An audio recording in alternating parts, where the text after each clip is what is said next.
have invented it accidentally, but this was about 2 years ago, but they didn't do it with this architecture in mind. It's just that they wanted to take advantage of AWS, and they are processing the entire transaction in AWS, but when the credit card needs to be stored, it's coming into a private data center where they've got 2 servers that do nothing but cryptography, encrypt, store the credit card, and send the token back. But 99% of the transaction and application is running in AWS, EC2.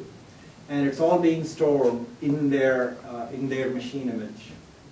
But the thing is, PCI has some gray lines about if a credit card just goes through a public zone, and as long as they can show that it's SSL all the way, and that it's inside their image, and it's still coming out of that public zone, and it's going into a secure machine, and it's being encrypted with hardware, all of that stuff, depending on the QSA, you will likely pass.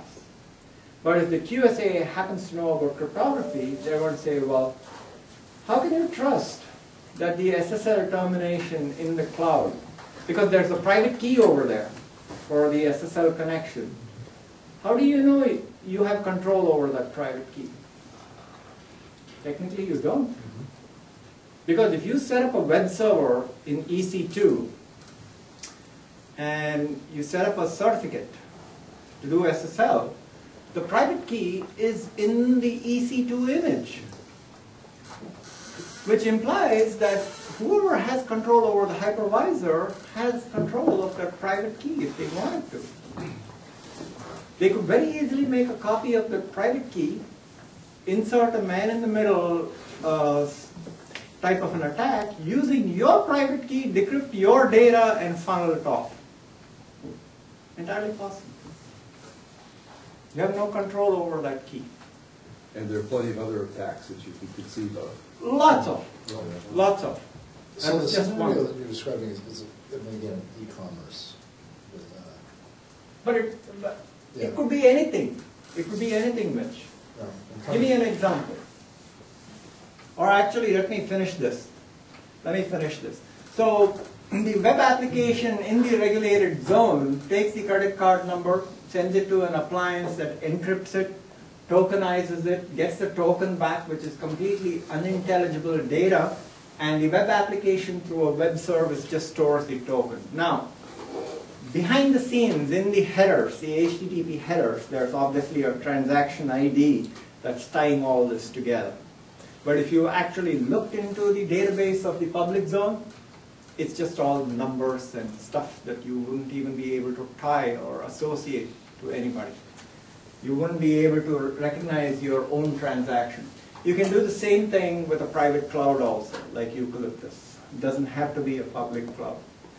You can do the exact same architecture using a private cloud like Eucalyptus or even OpenStack or any cloud. Could we step back for just a second? I don't recall hearing you define the cloud, and I think there's a lot of assumptions about the term cloud right now that would be worth being clear about. The assumption that I'm making here is that you're using the cloud either as infrastructure as a service or platform as a service. What is the cloud? The cloud is just an amorphous collection of machines on the other end of the internet where the size of the machine or the services from that machine are negotiable between you and the service provider.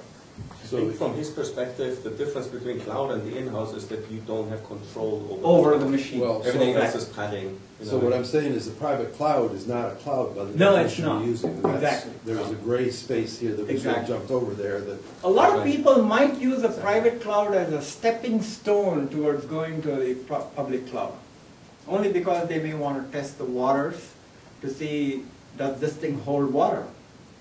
And maybe there's some learning pains that they have to go through to understand how to use the cloud, how to manage the cloud, what are the issues, security issues, operational issues, all of those things. And maybe once they understand all that, they say, okay, we're ready, and now you just move everything into a public cloud. You can do that. Eucalyptus, their claim to fame is that they are so compatible with Amazon that you can take anything out of eucalyptus and move it into Amazon without very much effort. On the other hand, you could also just use that as your approach for having your protected space, as your own private cloud that you never Exactly. leave, right? Exactly. So, Exactly. But Ulrich was right. It's about who controls the infrastructure. well, that's what I wanted you to say. I mean, I sort of understood that, and I was I guessing apologize. that, but I apologize. I thought we ought to have a common. I apologize. So in a healthcare environment, so here's how you would do a transaction. So let's assume you have an X-ray lab.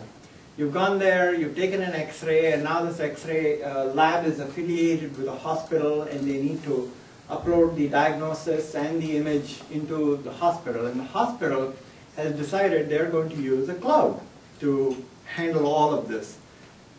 They've set up an application environment, and they've got a regulated environment which will accept the PII initially, and the PII is sent into an appliance where it's encrypted, stored in a token.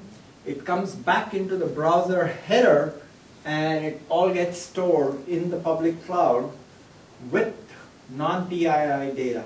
So anything that cannot be used to identify the patient.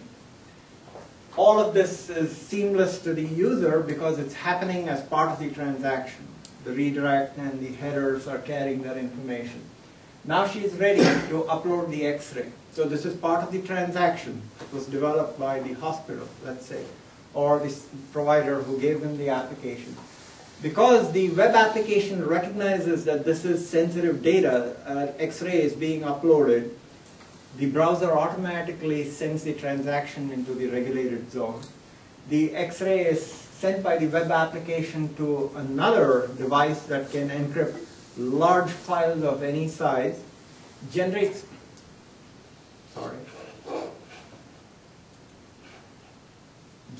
a key, stores the key in the appliance, gets a token back, encrypts the file, and stores the X-ray image in the public cloud. The entire transaction happens in stages, but from the user's point of view, they're just working with the browser and the form is just walking them through the steps just as you would buy a camera at Amazon. You're selecting it, you're putting it into a cart, you're supplying your credit card number, and you're checking out. Same thing, you log in, you supply the patient information, it prompts on the next screen for the X-ray or the MRI, you upload that, and it gets saved, and you get confirmation. That's it. So from the user's point of view, nothing has changed. From the hospital's point of view, they've split the application, they've split the data, they've split the processing, so that now they can take advantage of the cloud for what they want, while they can still prove that they are in control of PII and PHI. But really And the keys. But all they can do now is store it. All they can do is cloud storage. They can't do anything else. That's really, So that is today. yeah. Maybe this is a good time for me to mention. IBM and lots of cryptographers have been working on some technology called homomorphic encryption for years, but they haven't been able to break it down. Some gentleman from IBM, I should know his name, I apologize, but he has apparently figured out a way where you can work with encrypted data and get the results you want without actually having to decrypt it. Now it's all still very experimental. It still requires that the key be in the cloud if you want to operate, do homomorphic. That's the rub. It also That's has, the rub. as far as I understand, and I'm sorry, I might not, because what's that? The crypto Schneier wrote a lot about this. It can only do certain operations like sorting and pattern searching. It's very, very early. So it It's wouldn't like, let me give me a log into the Yeah. cloud as a patient and look at my health history. exactly. Which is the sort of, so this is why this healthcare use case I don't see as a use case. I see why your architecture makes sense the way it is. I just think for most healthcare applications, they don't have that use case. That's what I'm struggling with. I just trying to understand that I mean, I can see maybe, as you said, you've got a lot of storage and these big files, and we're gonna save a lot of money by